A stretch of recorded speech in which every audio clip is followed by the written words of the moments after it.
startups, and to what extent are they enhancing productivity of the small and intermediary enterprises? Like we know, their contribution to the GDP are being arranged at 25%. And employing 45% of the labor force within the country. And seeing that, we see, and according to reports, about 700,000 youth have nothing to do yet. So SMEs productivity, when SMEs are productive, definitely investment is inevitable. They will invest more, and with areas of investment, they will need labor to run those given investments. But the startups really have a big role to play to ensure this is a reality. Now, for that reason, I'm joined with Darius. He is the head of business development, that is Nagsoft Technologies, and is here. We're going to be having a discussion. Darius, good morning. It's a pleasure to have you this morning. Thank you, Andrew. Good morning. A very good morning. It's a pleasure being here too. Okay, yeah. Wonderful. Yeah. And I think this is one of the very interesting discussions, which because I look at the small and intermediary people seeing themselves in this picture as we are having this conversation. That is seeing themselves in these conversations. Now we are taking a look at tech startups. Yeah, and we've seen their enormous contribution to the SMEs. Now you being a participant and somebody that has actually been in for some time, for us to be able to sustain the figures that we've mentioned, that 25% GDP, how do we see that we take it to 30%, and a 45% labor force, seeing that at least it goes to 55%. So I want to understand what areas of capacity building are really necessary within the tech startups to enhance the consistency of that productivity. Well, thank you, Andrew. For starters, I want to appreciate the role being played by startups. These are it is a very interesting lot of, it's a very interesting group of people doing amazing things in this space. Yes. Not just for themselves, but for the businesses that they serve.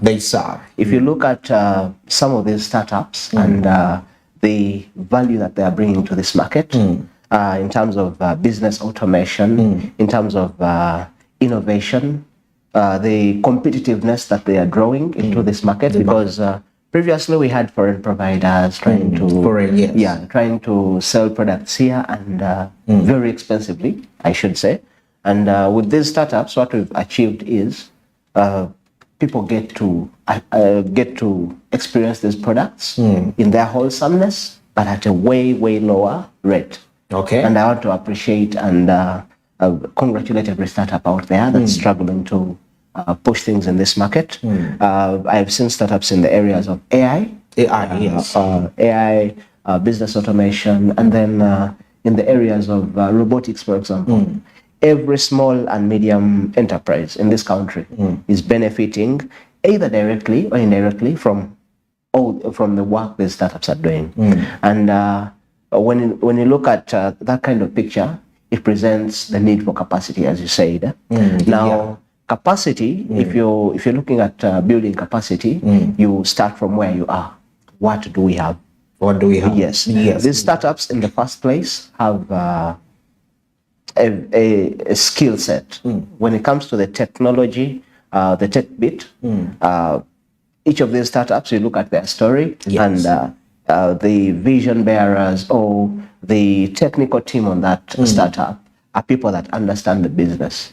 However, you cannot work in isolation. So absolutely. That comes with a bit of integration and partnerships here and there.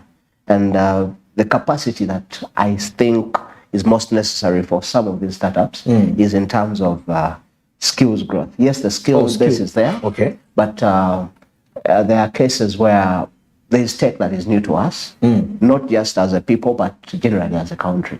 There is tech that we haven't even explored. And for us to be able to benefit from that and take advantage of that, we need the technical capacity to get into these spaces. Technical capacity. So when it comes to capacity building, I think the technical element is key, but also the business tools. The business tools to sustain a business. You realize there are so many startups out there that are doing really, really great work and have the potential to help so many SMEs, but their ability to convert the whole service into an actual business is a bit of a problem. Exactly. So that capacity building in that area, providing the right business tools, mentorship and all that is an area that needs to be supported. So skills in terms of the technical bit and the business tools, and then also the marketing tools, not just the business tools to run. The marketing tools. To run and to convert this service into an actual business that makes money, but the tools to push you into the market and say, hey, I know you know about Visa, you know about MasterCard, but I have this, and it plugs well into those, or in some minimal instances, it's actually a replacement of any of these. Okay. Yeah. So marketing, business professional tools, professional business tools, and then the technical tools. Those are the three major areas I would look at to support these startups in order to bring greater value to the SMEs that they are already serving or they intend to serve. Now that's very interesting. Now taking a look at the startups which are already in establishment in our country, Uganda, are they really solving the actual problems SMEs are going through? Yes, I'll say. If you look at the good thing, you have some of these figures, and if you look at the volume of startups, the entire volume of startups, we have startups in business, health tech, edutech, like in almost every area we have startups serving there, and I would confidently say they are solving the actual problems that we have. The question I would have is on the how they are solving this problem. How are they solving this problem? Yes, because I'll give you an example of, I mentioned marketing, for example, as a challenge. One of the startups I've been happy to see grow, happy to see in the market, and a startup that I wish can get into every space out there is a startup like Nexa. Nexa. Yeah, it's an AI startup. What they are doing is providing the right tools, the right business tools for every business, small as you may be, or whichever size the business is. You get in there, they plug you into they create for you a page on their platform, and then you're able to, any information you want to put out there. If a customer is asking, for example, it's a hardware store. A hardware store sells paint and cement and the likes. But there's information it would like to give out there. When you're using this kind of paint, add 2 liters of water, 2 liters of kerosene and all that. That kind of information. Now, a hardware may not have the tools and the resources to push that message out there. What Netsa is doing is give you a platform where all this information can be fed into, like you teach the AI. You teach the AI, and anyone that comes onto your website or whichever platform you're on, whatever platform you've deployed it on, they only ask, how do I mix this kind of paint? And AI will provide all that. Now that's coming at a cost that's much less what any ordinary business would have to incur if they wanted that kind of value. Okay. And that's one of the startups that's doing great work. But there are so many out there that are solving actual problems that on the surface do not look like very big problems, but imagine the impact this will create in a sector, let's say health or something. Health, yes. In one of our products, Clinic Plus, we are introducing something called pharmacovigilance. Pharmacovigilance, yes. Where the system automatically, through an AI or AI-driven tools, tells you either the side effects or the dangers of a particular drug or something like that. Oh yeah. And that's very informative. That's incredible. So you imagine all these startups providing platforms for such tools, for such information, and that's just one I mentioned. But if you go to every area, in education, in health, in agriculture, there is a startup that's trying to bridge an actual gap. In agriculture, for example, funding is a big problem. Funding. Yeah.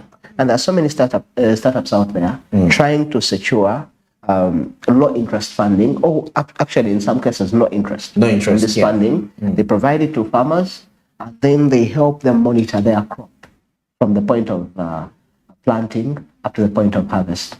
And after that, they help launch them to the market. Now, a startup that's providing such value, you would say they're solving an actual problem. An actual problem. Yes.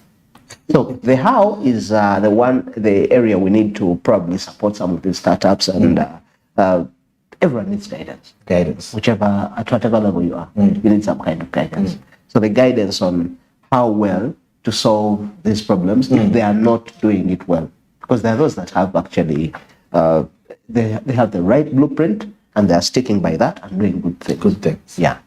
Now that brings me back to a controversy here.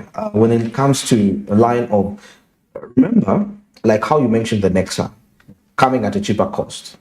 Because now there are two scenarios. Me, the SME, affordability on my side. True. But also, looking at you, the provider of the service, you need money because you have staff to pay, you're working with the team. So how are we looking at a balance, creating whereby if these startups are providing these services to subsidizing the price, but also putting into consideration the administrative cost on the side of the startup to ensure that that service continues to be delivered efficiently?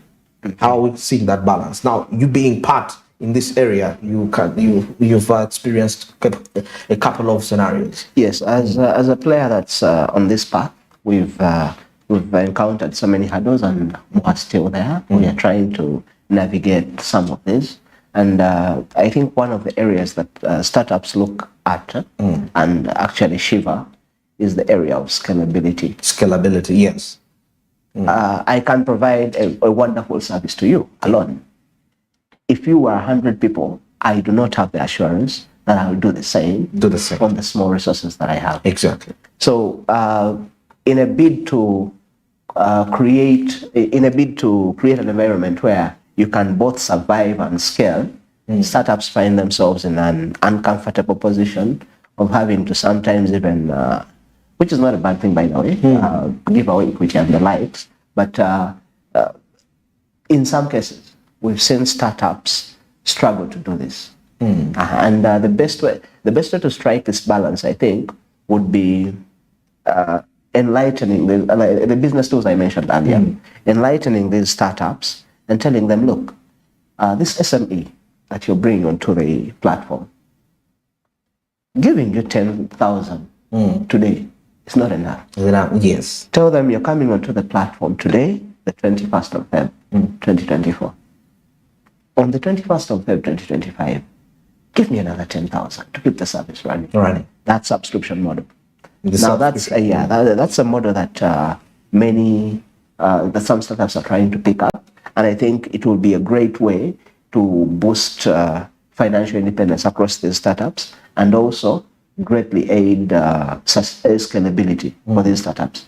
If I can provide a service to you alone at 10,000 and get 100 more people, I'll be making the million off. I'll be making a million off the initial sale. And then in a year's time, I'll be able to fetch another million that can drive me into a bigger market where I capture 100 more people. So I think the best way to create that balance is a subscription model is one of those that I think works well. But there are so many other ways to draw funding into into a business, sustainable funding, not just a one-time payment. If we can get this sustainable funding into these startups and put them in a position where they are able to support their staff, their technical and non-technical resources on site and off-site, and then be able also to scale, then there is no magic there. So there is no need for any magic, or there is no math. It's just basic. So the businesses seem to be okay with that model, the SMEs, in your observation? The few that have appreciated and understood the challenges that come with the provision of these services have actually adopted this model. And of course, there is always a starting point. Today, 100 people may be uncomfortable with it. Tomorrow, the number will be 95. So the target is to break that number down to 0. Okay. Yes. Enlighten as many people as you can on the need for consistent funding to your service provider. Because as you've realized, as you've seen from all these companies you're trying to copy from out there, like America, Europe, and the likes, Yeah. they all have a way. You look at Apple, for instance. There will be absolutely nothing wrong with the iPhone 14. Pro Max will come in. Nothing. There will be nothing wrong with Nothing that. wrong. They'll introduce another product because one, that is a new sell, but also they stay in your what? They stay in your business. They are all up in your space. You can't forget about them. Okay. So in a way, you're creating a bigger market for them by them being in your space, but also the add-ons or the other services that come with this product that they've sold you, the ones that you pay for. You're paying for Apple Music, you're paying for the likes. For the likes. Those ones keep the business running, and that's where we need to be looking. Okay. Yeah. Now, if we are to assess a brief on the cost or cost vis-a-vis profit as a result of incorporating these applications to the SMEs, is it relative? Do the businesses really experience that difference after incorporating these softwares? Do they have testimonies of this?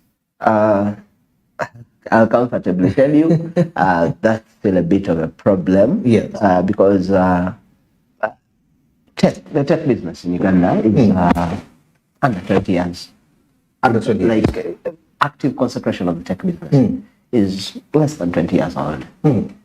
Yes, companies have been here for 20 plus years, but real concentration of the tech sector has been is a recent concept, and that means the rewards from that also have to be, you have to be patient on that. To be patient. Yes. So yes, there are no major testimonies from any of these players. There are a few that could Okay, be. like I'm talking about an SME saying that, when I started to use this product, Yes. I'm seeing my sales grow into this level. I'm cutting costs, because one of the biggest challenges with SMEs is cutting down cost as one of the ways to cover up for profit. Yes. So initially, I was first looking at it from the angle From the angle of the startup. and then I draw it down to the SMEs. But now for the SMEs, I can confidently say SMEs are getting value for money.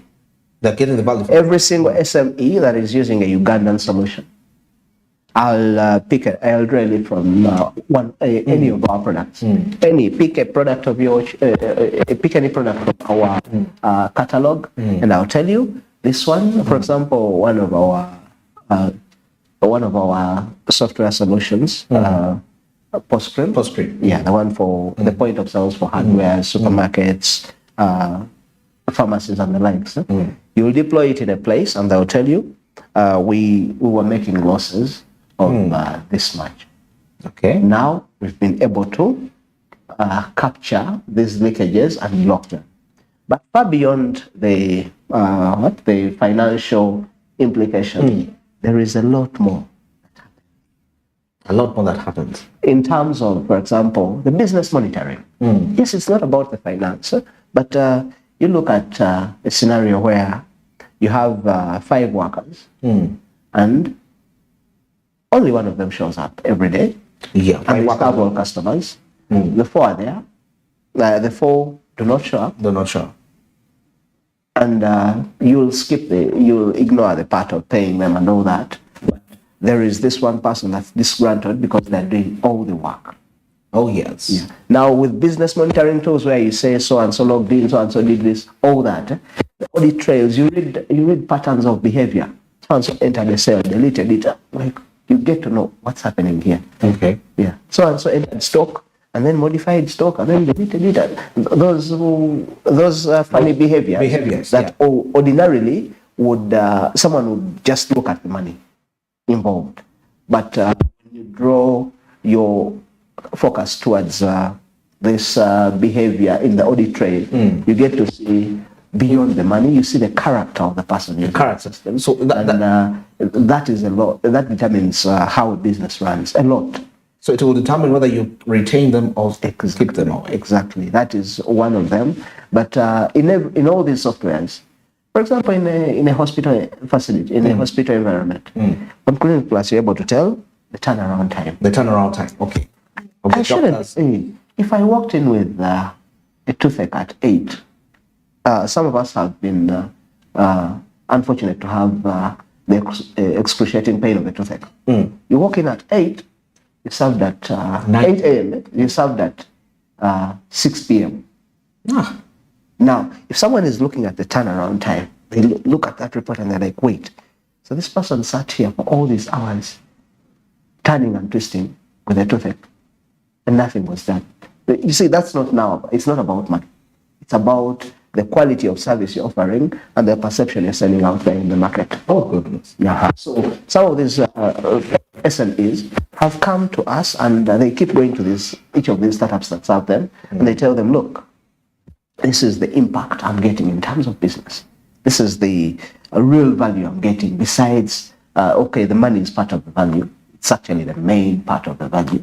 But the other intrinsic elements that you would have probably ignored are captured on some of these tools. Okay. Yes. The aspect of value, because this is what you're selling out to the people. Once you're not able to see such patterns, you can't tell, because those patterns now will also rely on what customers perceive of your business. Exactly. Recently, we were doing a testimonial session where we were asking our clients to provide a brief testimonial. We requested just 2. We said, okay, we need testimonials from 2 people because one of our clients wants it. Okay. When we sent the request out, before we knew it, clients were telling fellow clients, and we received over 30. 30 testimonials, so over 30 pieces of feedback. I've had this, I've had this, I've had this. Wonderful testimonies. And that simply tells you a lot is happening in these businesses, courtesy of our work. Okay? And that is a big motivator in what we do. And that is the motivation that every startup needs. It's the motivation that every startup is using. Especially these actual startups, the 6 months old, the 2-year-old, they need this and they are getting it. Beautiful, beautiful. I'm still with Darius, his head of business development. That is Nansoft Technologies. And we are breaking down the matters to do with the tech startups and their contribution to the productivity of the small and intermediary enterprises. But of course, you mentioned something quite very brilliant of the value they create for your business, away from just the money that you get because you're using the software, but the value it creates for you, being able to detect the patterns and the behavior patterns of your employees, and you make a choice, as a result of that. Well, let's take a break, and I'm still with Darius when we return shortly.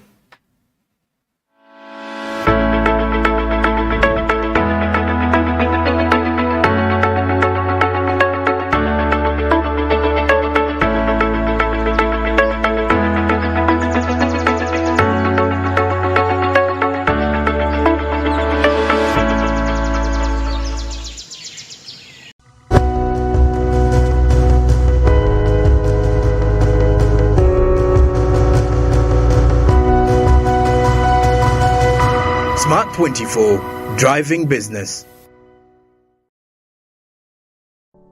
Luxury redefined at Seasand Hotel as you indulge in the splendor of elegant living fit for the royalty that you are. Step into comfort, pampering and blissful customer-centric service as you select from our range of comfy, exquisite living quarters furnished to meet with your royal preference. Surrounded by scenic beauty, our tropical setting allows you to escape the glamorous ordeal of city life. Our ambient green gardens will guide you to a place of revitalizing rest. The 3-star restaurant caters to your palate, serving your choice menu ranging from exotic cuisines to local delicacies.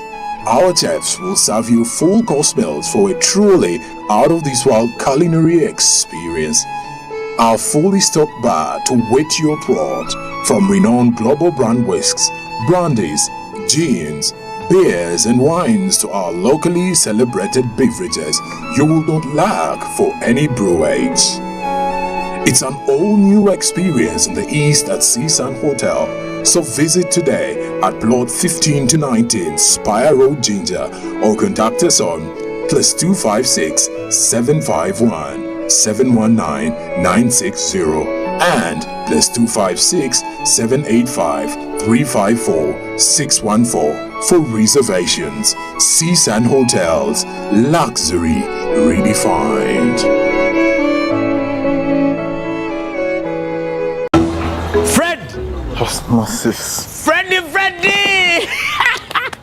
Fred Dollar, my boss, CEO Inojo, the general of generals, the conqueror of conquerors, the first and the final, the sky above the skies, the promised land, the terms and the conditions, the international king crocodile, the source of the Osmosis. Nile.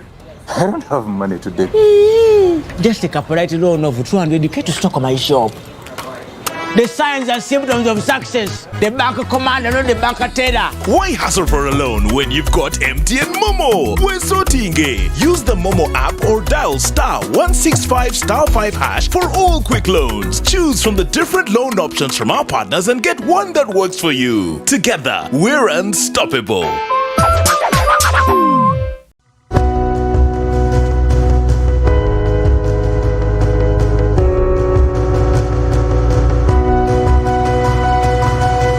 Smart 24, driving business.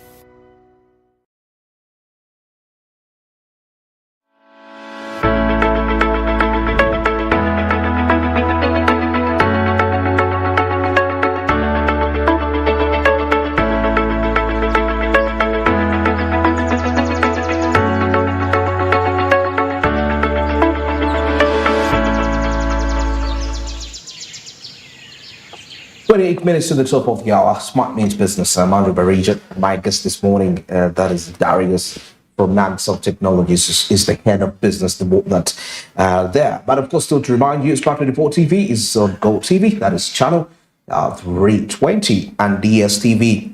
And that is channel 372. And also on our social media handles at Smart 24 TV, that's on Twitter.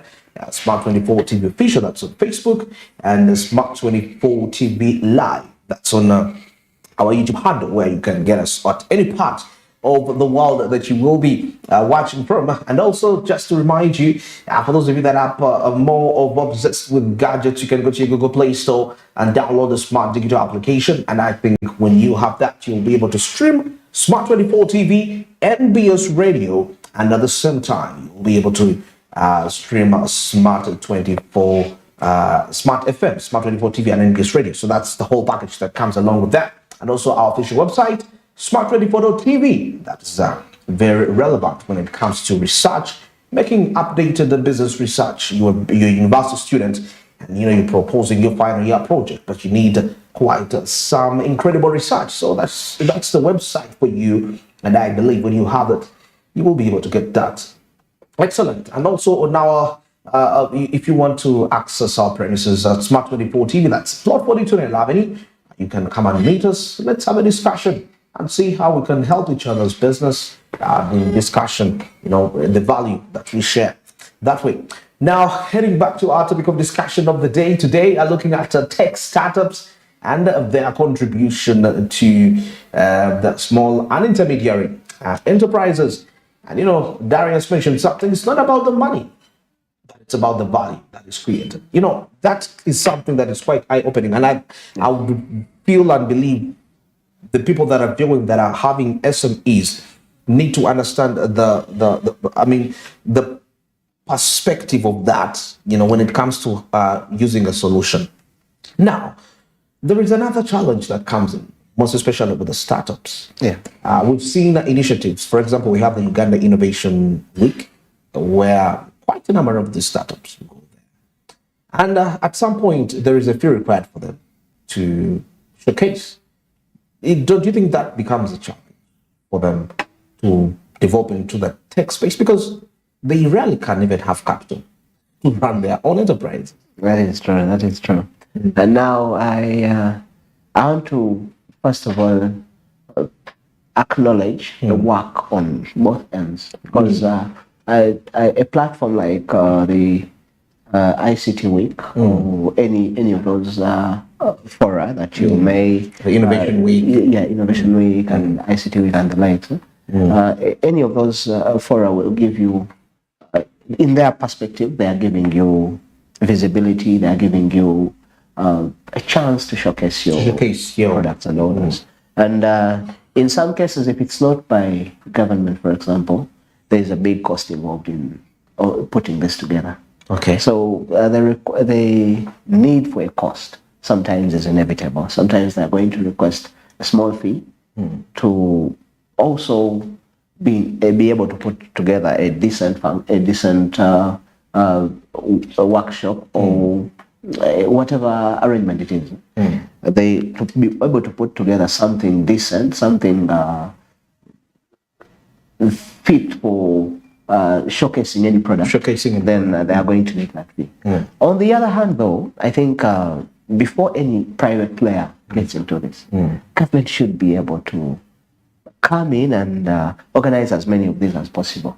Even when they hear there's a private player trying to put this together, government should come in, swing into action, and probably subsidize or subsidize like on taxes, because some of these are even taxed. So subsidize on taxes, but not just taxes. Provide free space. Government has a lot of space. If they say that you are planning to host it here, but we are giving you Cololo for free. Okay. Then that would be that would greatly influence the organizers' charge, because the charge will now drop significantly because they are doing away with taxes. They are doing away with the space, with the venue. The venue. Yes. Now, the other one I want to appreciate is we're happy to be part of the National Science Week. National Science Week, And for that one, I could confidently say there was no payment. There was no payment for that. No, it is a team sat down and evaluated applications from the different providers and tech companies. And because that was in Colorado. Exactly. And it was government. Government. Yes. Yes, I want to commend efforts in that area. They organized that, government organized that, and I'm hoping they can do this at regional level. Oh, yeah. Because now the cost I'm looking at is someone having to travel from Gulu to Kampala to be part of the National Science Week, to be part of an ICT week, to be part of anything that goes beyond a day or two. Even if it's just 1 day. 1 day. That's big money for a startup.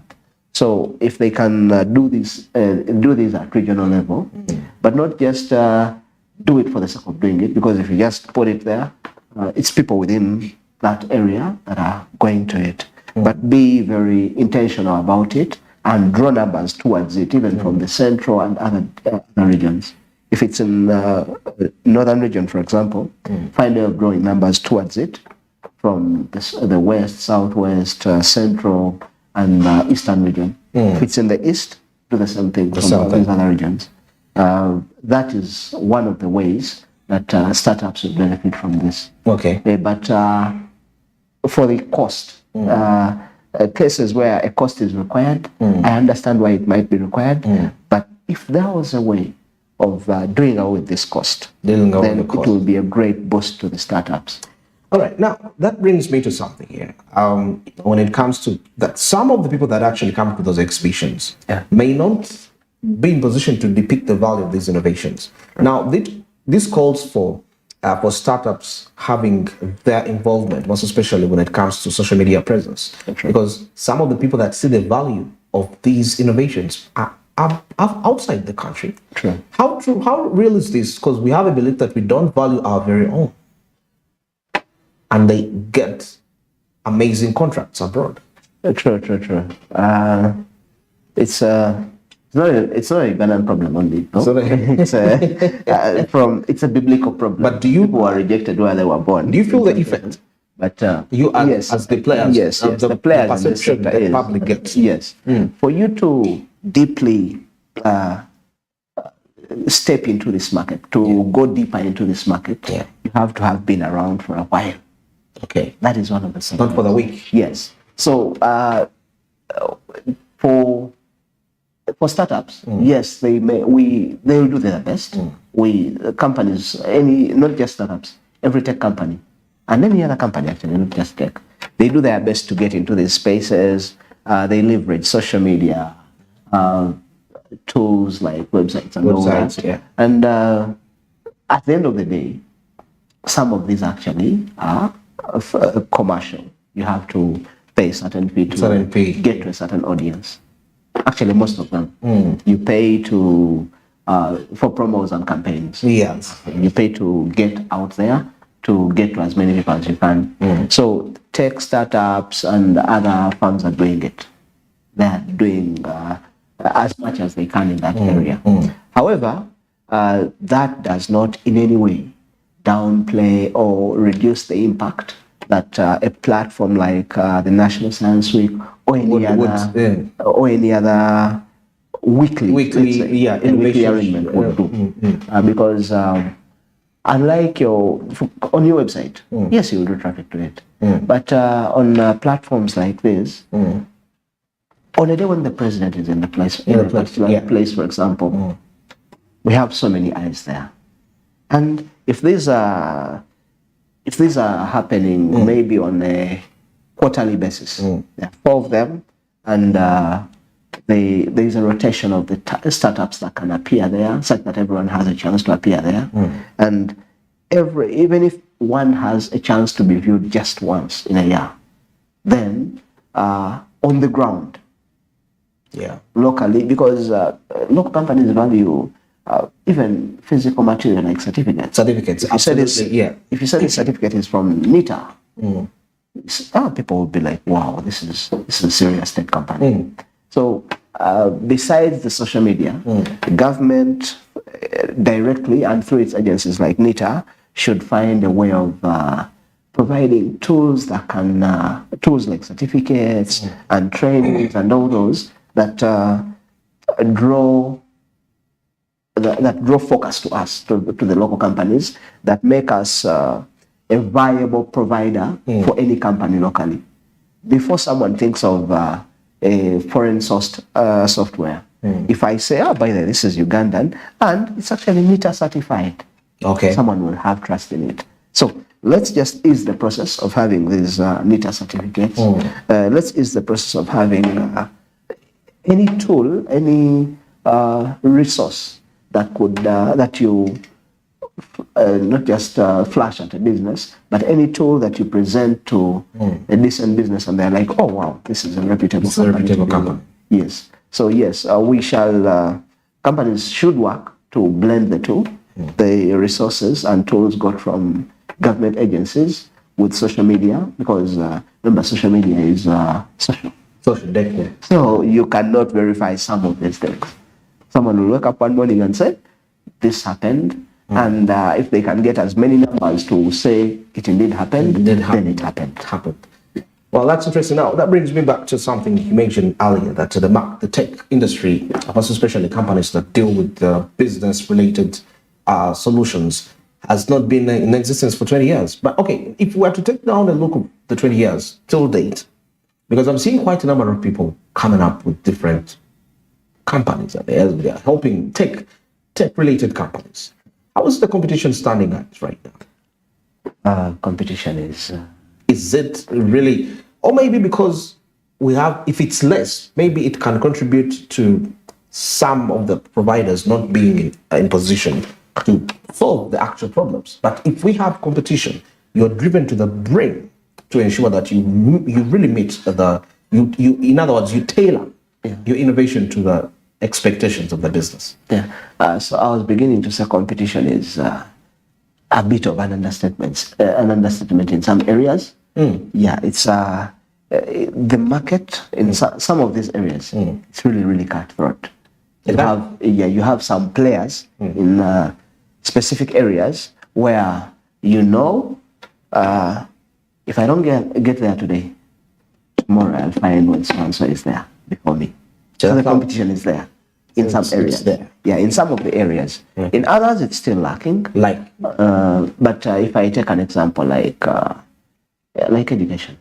So there is still an innovation gap in the education system. No, the innovation. Because I'm talking about areas when it comes to where innovators have actually focused their services.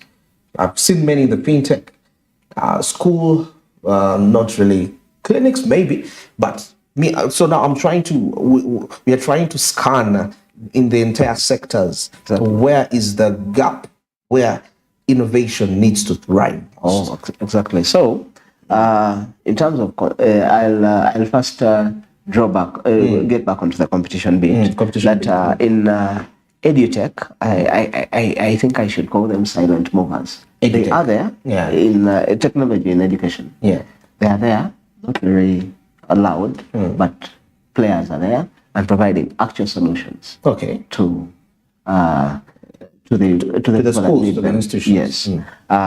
As School Monitor, we've been lucky to beat most of them there, and actually deliver a product that works better than most of our competitors. Actually, all of our local competitors, our product works better. But when it comes to fintechs, there's a very huge concentration of fintechs.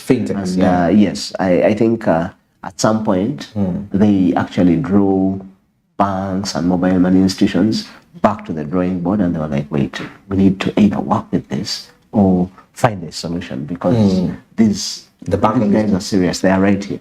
So fintechs, yes, the concentration is heavily there, and the competition is there. However, there is still, I do not feel like in health we are having enough competition in there, or even enough innovation in health. I will. You look at, for example, stories that are still making rounds. You find a situation where someone dies of malaria in the house. Yeah, they didn't get access to a medical center. They couldn't get access to a health facility. And these stories, of course, are heart-wrenching, and there are still very few, though. There are very few. We'll try to manage some of these numbers. But for something to be as fatal as death, it means there is still a gap there. Yeah. If either it's in terms of information flow or the actual delivery of the service, maybe the cost of the service could be there, but it's very expensive. So if we can get players in there that ease the flow of information, they're trying, by the way, there are so many startups in that area trying to push the flow of information, extend services in actual sense, like Rocket Health is doing telemedicine and the likes. You can order drugs from home and they'll reach you. Yeah, and pharmacies are also taking up that model and delivering drugs and all that. But sometimes it's more than just the drugs. Sometimes it's about having a physician or a doctor physically look at a patient. Okay. We've seen startups like NetDoctor trying to do this, provide physicians and doctors services online. But then there is that category of people that do not have a smartphone, cannot access the internet and the likes. So the same way I know that in microfinance, for example, I can go to my legacy phone, those Capability and the likes, and type in just a short code, and I'll access the service within finance, and I'll have money on that phone in that very instance without lifting a finger. Then if you can have the same kind of productivity and efficiency in the health sector, then I'll say there is no gap anymore. But at the moment, we still need a bit of innovation in the health sector. And it's not alone, it's not isolated. People are trying to do great work in agriculture. There's still there are still marked gaps here and there, but I know those are about, the variables in agriculture are very many. A multitude of crops to deal with. You can't force a crop on some people and all those. So you do research on coffee, tomorrow someone will grow cotton, you need to do research on that and all that. So in agriculture, the gap that's there is entirely on standardizing these solutions and having uniformity across. Someone in Gulu can get the same services as someone in Chisoro, same service, same quality of service and across all crops, not just something that supports another area. Yeah. Maybe finally, wind this up, some of these SMEs to use some of these softwares or these sort of design packages, it might require them to have a certain available infrastructure for it to be efficient. That would include patching in. How do you look into that at the end of the day? That's a battle we've been seeing happening, and recently joined. We are in that fight also. The cost of a device for the SME. I have a shop with stock worth 3 million, but to use a particular software, I need a computer worth 2.5 million. Imagine that. So I need to liquidate all my stock, buy a computer, get this computer, and then the math doesn't math really well. Yeah. So one of the areas we've been trying to talk to government about in all these on all these platforms where we meet with any government agency or official, the message we are putting out there is gadgets. The tax on gadgets, the cost of gadgets, anything that can be done to lower the cost of delivering my service to the customer. Because I'm looking at a scenario of somebody having a chapati store. Exactly. Now, with solutions like Postcrim, for example, you have the ability to, if you have a smartphone, you have the ability to make entries on your smartphone. On your smartphone. Yes. But out of POS systems and all those, when you go deeper into now other areas like in health, you're delivering a health solution. Someone needs a biometric scanner, a thumbprint scanner for identity management. Someone needs a computer for making entries. Exactly. And all these tools, some of them can be achieved with the smartphone, but of course, there are some packages whereby there is, according to the nature of the business, for it to be effective, you need a certain gadget. Exactly. So in some cases, you find yourself compromising on efficiency or compromising on quality, and eventually that affects the entire service. Okay. So SMEs want these products, they want these solutions, but the cost of having them, the gadgets, especially in terms of the gadgets required. You tell someone, oh, you need a router. That router needs internet. You know the cost of internet in this country. Exactly. Router needs internet, you need a router, you need a computer that will access that router, and then now the entries can be more. Then cash drawer, printer, all this, there's nothing I'm mentioning that has a tax. Taxes on those are very, very serious. So if we can have, it's a discussion that's ongoing. I hope at some point we shall get in terms of the desired results. Yes. Subsidizing. Yes, in terms of subsidizing the cost of gadgets, eliminating. The government could close its eyes on some of these taxes to build concentration in some of these areas. Once we are really concentrated, then a tax can be introduced on. But let's first have the numbers. Let's have everyone access this device. If the devices are available, then one of the problems we are facing as a country is low collections from URA. Yeah. And those low collections are partly because of low to zero awareness among the taxpayers. And because that eventually leads to gaps in compliance. And it is very hard to achieve compliance if there is no reporting. Reporting, absolutely. The business needs to report. The business needs to have a small system that you can go to and say, oh, they sold this, so I can levy this tax on them.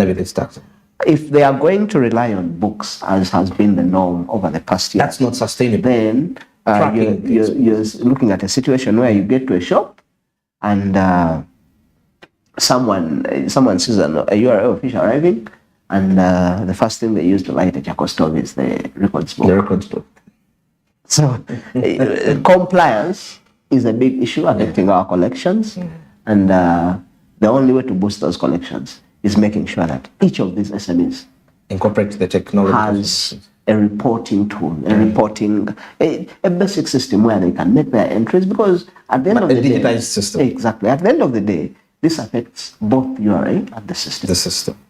And the business, because the business, would greatly benefit from proper reporting. I can tell you that the testimonies we've got from the businesses using our software and the testimonies we hear from people using the different products that are in the market in other areas where we do not serve. The testimonies are wonderful. Wonderful. And that means every business would want this very position. So make it easy for them. Subsidize the cost of a device, be it a computer, tablet, smartphone. Let's have prices as low as possible. Eventually, that will draw uptake of technology solutions and ultimately lead to better collections on the side of URA through compliance. Thank you very much, Darius. It's been a pleasure to have you, and thanks for being part of Smart Means Business this morning, today's edition on the 21st, that is of February 2024. Have a productive day, and we shall be linking up tomorrow. Good morning.